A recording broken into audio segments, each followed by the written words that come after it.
1:30 નો સમય થયો ને બધા પુરુષો બેઠા હોય. પછી વિશ્વની અંદર ઘણા મહાપુરુષો થયા અને એ પુરુષોને જેને જેવો અનુભવ, જેને જેટલી મહેનત છે એવા એના શબ્દો આપણી સમક્ષ વાણી દ્વારા રજૂ કરેલા છે. જ્યારે આપણને આપણા જે સદગુરુ પરમાત્મા મળ્યા હોય તો મહાપુરુષો પાસે પહેલા તો માંગવાનું કેવું હોય? કોઈ મહાપુરુષોએ સાખી દ્વારા આપણને સિદ્ધાંત આપ્યો તો કેવું માંગવું જોઈએ? તો કે સદગુરુ કે ચરણ નમો અને માંગુ નિજ જ્ઞાન. હવે આ નિજ જ્ઞાન છે કોનું? રામનું જ્ઞાન છે તો રામાયણ છે, કૃષ્ણ પરમાત્માનું જ્ઞાન છે તો ગીતા છે, મહાભારત છે. આ બધા વ્યક્તિના જ્ઞાન છે. કોઈ વ્યક્તિ મહાન મહાપુરુષ પ્રગટ થયા, ત્યાંથી એના પુસ્તકો, ત્યાંથી એની વાણી, આ બધું થયું. તો મહાપુરુષ તો એમ કહે કે સદગુરુ કે ચરણ નમો માંગુ નિજ જ્ઞાન અને ઈ જ્ઞાન થકી મેં ગોવિંદને ઓળખ્યા. પછી ટળી ગયું દેહનો અભિમાન. હવે દેહનો અભિમાન ટાળવું હોય તો સદગુરુ પાસેથી નિજ જ્ઞાન મેળવવું પડે છે. હવે નિજ નામનું આ શરીરની અંદર કોઈ એવી વસ્તુ નથી. નિજ આમાં ખોળવા માંડો ને તો આ શરીર બાદ થતા જો પોતે આબાદ રહી જાય ને, તમે શરીર નથી અને જે છો ઈ આ રૂપની અંદર જો સ્વરૂપના દર્શન થાય મારા વાલા, તો નિજ સ્વરૂપની ઝાંખી થાય એવું છે. અને નિજ સ્વરૂપનો જ્યારે અનુભવ થાય છે, નિજ સ્વરૂપના જ્યારે જેમ છે તેમ દીદાર થાય છે, ત્યારે તો આમ સમુદ્રમાં તમામ લહેરો સમાઈ ગઈ હોય અને દરિયો એકદમ શાંત હોય, એની ઉપર મોટા મોટા સ્ટીમર, નાના હોડિયા બધા હાલતા હોય ને કાંઠે બેઠા નિરાંત આમ જોતા હોય ને આનંદ આવતો હોય. પણ એ જ દરિયામાં જ્યારે મોટા મોટા લોટ અને વાદુ ચડતા હોય ને બાપુ, ત્યારે દૂર રહેવું પડે એનાથી. એમ ભીતરના તમામ જે આવરણો છે, ભીતરના તમામ જે લોઢ છે, ભીતરની અંદરથી તમામ જો કોકને હજી કાંઈક કહેવાનો ભાવ છે, ઊંચ નીચનો જો જ્ઞાન છે, તો આપણું હરખું થયું. અને જેથી આપણું હરખું થઈ જાય છે ને, તેથી કેવા શબ્દો હોય છે મહાપુરુષોના કે નાના મોટા હરિના ઘાટ, કોઈ સૂક્ષ્મ ને કોઈ વૈરાટ, આ ધીરે ધીરે જોયું મથી તો હરિ વિનાનું કોઈ ઠાલું ઠામ જ નથી. માણસને માણસ હારે વાંધો હોય, ધર્મ સંપ્રદાય વારે વાંધો હોય, હરિ એટલે પરમાત્મા, એની હારે કોઈ વાંધો હોય? આ જગતમાં મહાપુરુષોનો આ શિલાલેખ મારેલો શબ્દ છે કે હરિ વિનાનું કોઈ ઠાલું ઠામ જ નથી. પણ હવે એમાં આપણને હરેક જગ્યાએ પરમાત્મા નથી દેખાતો. એનું કારણ છે કાંઈક. તો કે શું કારણ છે? તો કે એ આપણને દ્રષ્ટિ નથી મળી. આપણને જે દ્રષ્ટિ મળી છે ને, એ કાં તો વ્યક્તિની દ્રષ્ટિ છે, વ્યાપકની નથી. પરમાત્મા વ્યક્તિ નથી, પરમાત્મા વ્યાપક તત્વ છે. અને વ્યાપક પરમાત્મા આ વિશ્વનો સર્જનહાર, એ બાપુ આપણા નાના એવા 5 તત્વના શરીરમાં આપણે એને નક્કી કરી લેવી તો એ આપણી ભૂલ ભરેલી એક વાત છે. રવિરામ નામના એક મહાપુરુષે એક વાણીની અંદર કીધું છે, હું કહું છું, રવિ કહું છું એમ નથી કહેતા. એ વાણીમાં એ શું કહે છે? કોઈ કહે નાભીમાં નિરંજન, કોઈ કહે છે, ઘણા એવી વાતો કરે છે કે નિરંજન પરમાત્મા નાભીમાં રહે છે. કોઈ કહે છે નાભીમાં નિરંજન, જો આ નાભી તમે ને હું આ ડૂટીને માનીને બેઠા હોય તો વિશ્વ શેનાથી હાલે છે? અને નાભીમાં હામી જાય એવડો પરમાત્મા હોય? આ રવિરામ મહાત્મા કહે છે. કોઈ કહે છે નાભીમાં નિરંજન તો કોઈ કહે છે હૃદયમાં વાસા. કોઈ વળે એવો વર્ગ આવ્યો તો એ કે ના ના પરમાત્મા તો હૃદયમાં રહે છે. કોઈ કહે છે હૃદય કમળમાં વાસા. તો હૃદય હવનું પોતાની મુઠ્ઠી જેવડું હોય ને પરમાત્મા મુઠ્ઠીમાં હામી જાય એવડો હોય. કોઈ કહે છે નાભીમાં નિરંજન, કોઈ કહે છે હૃદય કમળમાં વાસા, તો કોઈ કહે છે કંઠ કમળ में, તો કોઈ કહે છે ભ્રકુટીમાં વાસા, ને કોઈ કહે છે દ્વાદશ અંગુળ છે 12. અનભે કથે છે અપના અનુમાના. આ બધું થોડુંક ધીમું કરી. અનભે કથે છે અપના અનુમાના. આ બધું શું છે? અનુભવ ને અનુમાન. અનભે કથે છે અપના અનુમાના. કહે રવિરામ ગુરુ ભાણના પ્રતાપે અકળ કળા ક્યું જાવે. જે અકળ પુરુષ છે એને આપણે શું આપણી મન બુદ્ધિથી કળી શકીએ? મન બુદ્ધિમાં આવે નહીં. હમણાં જગબાપાના પિયાલામાં શબ્દ આવ્યા, મન રે બુદ્ધિના આવે નહીં માપમાં. આપણે તો હકીકતમાં આ શબ્દો જે રહ્યા ને એ તો એકબીજા બેઠા છે એટલે સારા વિચારો રજૂ કરવા, જિજ્ઞાસુ જીવને પોતાના નિજ સ્વરૂપ સુધી જવા માટે મહાપુરુષોની વાણી સહાયક છે.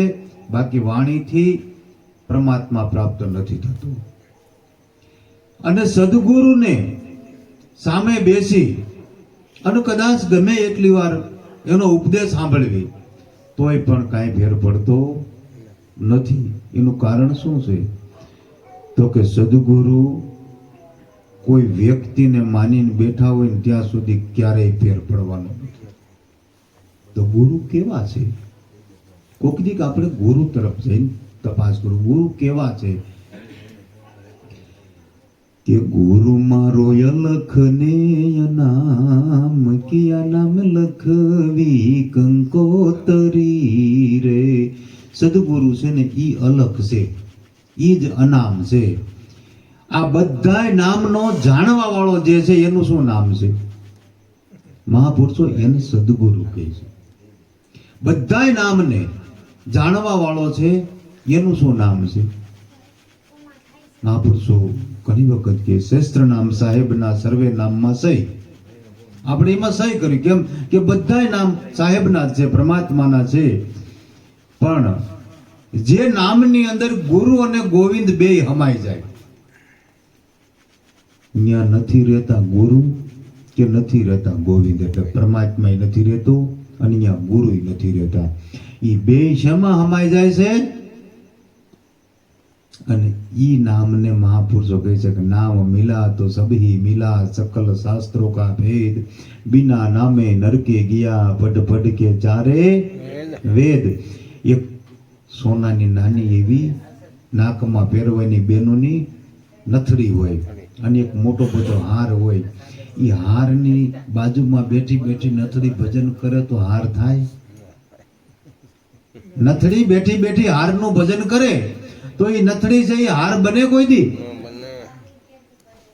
આંગળીમાં પહેરવાની વીટી છે, એ વીટી બેઠી બેઠી હારનું ભજન કરે, હારનું ધ્યાન કરે, હારનું સ્મરણ કરે તો એ હાર બને? પણ એ હાર ને વીટી ને બે ને એક થવું હોય તો એને બાપા પઠીમાં ઓગળી જવું.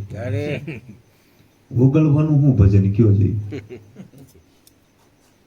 મટી જવાનું. મેળવવા માટે ઘણા ભજન છે, કાંઈક મેળવવા માટે ઘણી વાતો છે, ઘણા શબ્દો છે. મટી જવા માટે શું કરવું પડે? તમે બ્રહ્મ છો એવું નક્કી થાય ને તેથી આ મેળ ખાય એવું છે. ખુદ બ્રહ્મ છો એવું નક્કી થાય ને તેથી મેળ ખાય એવું છે.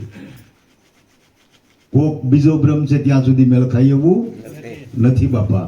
એટલે મહાત્મા નિરાંત તો એમ કે છે કે ઈ મુદ્દો બ્રહ્મ છે એ બોલવા લગીનો મુદ્દો છે. ઘણા લખીને બે છે બ્રહ્મનિષ્ઠ, બ્રહ્મચોતરીય. પણ મહાત્મા નિરાંત તો ન્યા લખી કે છે કે હમ સે બ્રહ્મ. બ્રહ્મ મારાથી ઊભો થયેલો એક મુદ્દો છે. હમ સે બ્રહ્મ, બ્રહ્મ સે માયા, અને માયા છે સકલ સંચારા. इस विध हमें જેમ બીજ में वृक्ष विस्तारा, हमें जोगी अलख अनादि पार ब्रह्म की पारा. એ સંતો નામ રૂપ ને ગુણ નહીં અમારા, અને કબૂ ન ધરું અવતારા. હવે વાણી નિરાજ મહારાજની બોલે જાઓ, તમે સાંભળે જાઓ. આ હું કેવા શું માંગે છે? નામ રૂપ અને ગુણ મારે કાંઈ નથી એમ કહે છે. હું એવો અલખ અનાદિ છું, અલખ છું અને અનાદિનો છું.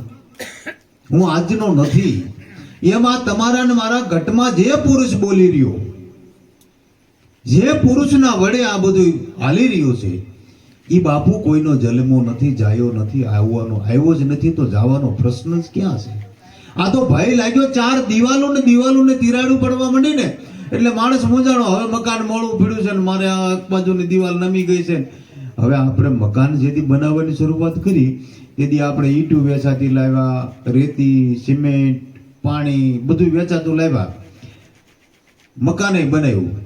પણ આપણે કોઈ દુકાને જઈને એમ કીધું તો કે મારે 12 બાય 15 નો એક રૂમ બનાવવો છે, તો એ મને એ માપનું પોલાણ આપો, એવું કોઈ કીધું છે? હવે આપણે ક્યાંય દિવાલોમાં રહેતા નથી, છતમાં રહેતા નથી, બારીમાં રહેતા નથી, દરવાજામાં રેવી છીએ ને, જેમાં એ પોલાણમાં જ રેવી છે. હવે એ પોલાણ છે ને કાયમ છે, મકાન થાય છે ને મટે છે. આવા અનંત શરીર થાય છે અને મટે છે. તમે તો પોલાણ નહીં જાણવા વાળા છો, એટલે તમારે કઈ થવા મટવાનો પ્રશ્ન નથી. પણ મહાપુરુષ મહાત્મા નિરાંત કહે છે કે હમે જોગી અલખ અનાદિ પાર બ્રહ્મ કી પારા, એ સંતો નામ રૂપ ને ગુણ નહીં અમારા, ને કબૂ ન ધરું અવતારા. માનો કે આ તમે જે આ દેખાય છે ને, જેટલું દેખાય છે ને એ મારા શરીરનું રૂપ છે. આ રૂપનો ફોટો પાડી અને આમ દિવાલે ટીંગાડી દો તો આ રૂપ કે બીજું કઈ? એ ફોટા મૂંઝાવ. અને ફોટામાં જો હું હોય તો હું ઘરેથી 2-5 કિલોમીટર ખાલી સેટો હોય તો મારા ઘરના નો એમ કે લાવો ને આ બકાલા વાળો આવ્યો છે ને 50 રૂપિયા દિયો તો દે. હું નથી, મારો ફોટો છે અને એ મારા રૂપનો ફોટો છે, મારો ફોટો નથી. પછી હું અહીંયા બોલું છું અને આ ભાઈ મોબાઈલ રાખ્યો છે ને એમાં મારા શબ્દો કેસબ થાય છે. અને શબ્દ હું અહીંથી બોલું, જે શબ્દ એમાં કેસબ થાય છે ને એ મારો ગુણ છે, એ હું નથી. જો હું હોય તો હું ઈ મનો ગયો, હું આવ્યો, મારો ગુણ કેસેટમાં કેસબ થાય છે, મારું રૂપ ફોટામાં જાય છે. આમાંથી કોઈ વ્યક્તિ કદાચ નામ ન આપ્યું હોય ત્યાં લગી ન ઓળખે, પછી છેલ્લે એમ કે સાહેબ તમારું નામ તો આપો. મારું નામ ભવાનભાઈ, મારું નામ ભવાન સાહેબ. એ નામ લખી લઈએ, નામ લખી અને ભાઈ મુંબઈ જાય, સુરત જાય, મારથી ઘણા દૂર વ્યા જાય, તો હું એમાં વિયો જાઉં છું. અને પાછો હું અહીં બેઠો કહું, મને કોઈક પૂછે તમારું નામ શું? મારું નામ ભવાનભાઈ. તો હું ભવાનભાઈ તો નથી, એ તો મારું નામ છે. હવે એનો જ એને અનુભવ થાય છે. ઈ પુરુષ બોલે છે અમે જોગી અલખ અનાદિ પાર બ્રહ્મ કી પારા, એ સંતો નામ રૂપ ને ગુણ નહીં અમારા, અને કબૂ ન ધરું. હવે જે પુરુષને નામ નથી, ઈ પુરુષને કોઈનું કામ નથી બાપા. એ તો આપણે એને મળવા જવું હોય ને તો આપણા નામ રૂપ ને ગુણ મટાડવા હોય શું કરવું પડે? બેનોને તો હું ઘણી વખત કહું, તમે હવે તો ગેસ આવી ગયા, નકર આ સુલે રાંધતા હતા ને એ નાના મોટા લાકડાના ટુકડા પીડ્યા હોય. સત્સંગ બહુ મહત્વનો છે ને સત્સંગ કરવાથી શું ફાયદો થાય? જેનો સંગ કરવીને જો એવા ન થાવી ને તો આપણે એનો સંગ ન કર્યો હોય. નદી કિનારે આવીને કોઈનર ઊભો છે ને એની તૃષ્ણા નો છે પાણી, કાતો તો અંગનો છે આળસુ ત્યાં જઈ શકતો નથી, કાતો અંગનો છે આળસુ ને કાત સરિતા સુકાણી. એ મારા સંતો જૂના ધર્મ લેજો જાણી. ધર્મ છે બહુ જૂનો, કોઈનો બનાવેલો નથી. અને આદિ અનાદિથી જે જૂનામાં જૂનો ધર્મ છે એ સ્વ એટલે તમે પોતે સ્વ જ અહીંયા કોઈ દિવસ ગયા નથી ને આવ્યા નથી. એ સ્વ ધર્મને જેને જાણી લીધો છે એને બાપુ કાંઈ બીજું કરવા પણ રહેતું. અને તમારે તમારી ઓળખાણ કરવા માટે જેને મહાપુરુષોએ, અત્યારે થોડો ફેરફાર ઘણો થઈ ગયો છે, નકર સંતોએ તો હાવ નજીકમાં કીધું કે 5 તત્વ ને 3 ગુણ છે, પછી છે ને મેલો વિચારી મંથન કરો મૂળના, હે જીવન ઈ તત્વ લેજો તારી. ક્યાંય ભીમ સાહેબે નથી કીધું તારે આટલા કલાક બેહવું ને આમ કરવું ને તેમ કરવું, આવું નથી કીધું. શું કીધું છે? હે જીવન, તને આ જે તકલીફ થાય છે એનું કારણ એ છે કે જીવન દેહ ભાવ છૂટ્યો નથી. આ દેહનો જ્યાં સુધી આપણને ભાવ રહેશે કે હું આ શરીર છું, આ બધા મને સાંભળે છે, ત્યાં સુધી આનો મેળ પડે એવું દેહ ભાવ કેદી છૂટે? લાકડું આમ સામે અગ્નિનો ભઠ્ઠો હળગતો હોય અને સામે લાકડાના કટકા પીડ્યા હોય, 18 વનસ્પતિના ટુકડા પીડ્યા હોય, બાવળ, બવડી, કાકરો, ખીજડો, એમાં 3 લાકડા કિંમતી છે, સાગ, સીસમ ને ચંદન. એ લાકડાનો આમ જોયા પહેલા આપણે જોતા નતા, કહી દેવી કે લીમડાનું લાકડું છે, એમાં લીમડાની સુગંધ આવતી હતી. હવે એ લાકડાને જેથી અગ્નિમાં ઓરાઈ ગયું અને ઓરાણ્યા પછી 2 જ મિનિટમાં એ અગ્નિ બની ગયું. અગ્નિ બન્યા પછી લીમડો કહેવાય, લાકડું કહેવાય. પછી એમાં કઈ ગંધ આવે? સમજ્યા? પછી ગંધું આવે છે તો હજી આવું ન હાલે, મારા બાપ આવું ન હાલે. સમજ્યા? પછી જો ગંધ ન નીકળી હોય, હિન્દુ, મુસલમાન, યહૂદી, પારસી, ગિરસ્તાન, નાની પેટા જાતિઓ, હું આવો છો, હું આવો છો, આ ગંધ નો નીકળ્યો છે, શેનો સત્સંગ કર્યો આપણે? હે? ઈ લાકડું જો એનું નામ, રૂપ અને ગુણ ત્રણેય બદલી જતા હોય અને પ્યોર અગ્નિ બની જતી હોય, અને જો એ અગ્નિને બાપા પછી ન અડાય, એ અગ્નિમાં નાખ્યું હોય ને ત્યારે લાકડું હાથેથી પકડીને માં નાખ્યું હોય, અને એ જ લાકડું જે એના ત્રણેય માત્રા ટળી ગયા હોય, જેનું નામ, રૂપ, ગુણ હળગી ગયું હોય, અને પછી જે પ્યોર અગ્નિ તમારી સામે હોય, એને અડવું હોય ને તો સીપીઓ જોઈ, પકડ જોઈ, અને કા સાંઢચી જોઈ, હાથેથી ન અડાય. એમ જેને બ્રહ્મ અગ્નિમાં બાળ્યા હોય બીજ, જ્યાં જ્યાં દેખો ત્યાં તેરી સાયા રામ, જ્યાં જ્યાં દેખો ત્યાં તેરા નૂર હે, નો દેખાય એ મારી કસૂર છે. સમજણમાં ક્યારેય કોઈની હારે કોમ્પિટિશન ન કરવી.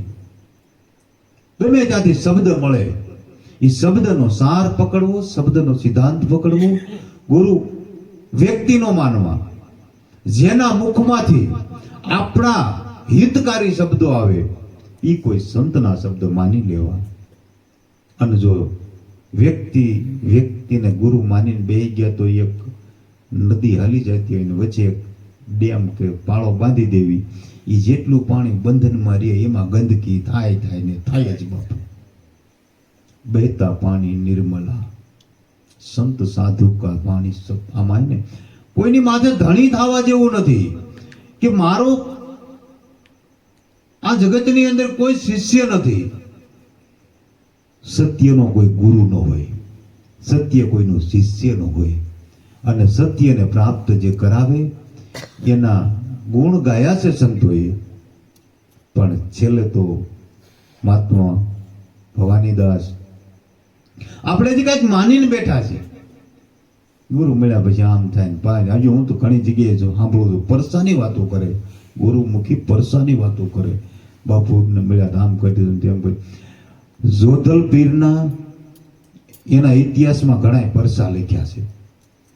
અને ભવાનીદાસ આમ જોધા બાપા બેઠા હતા ને ભવાનીએ ભજન ગાયું કે નહીં આલમનો નહીં અકબરમાં નહીં પીરુમાં પર ચોરે આવા હૈયાના કોરા કાગળ લાવો રે એમાં સહી કરીએ વાલા સહી કરીએ.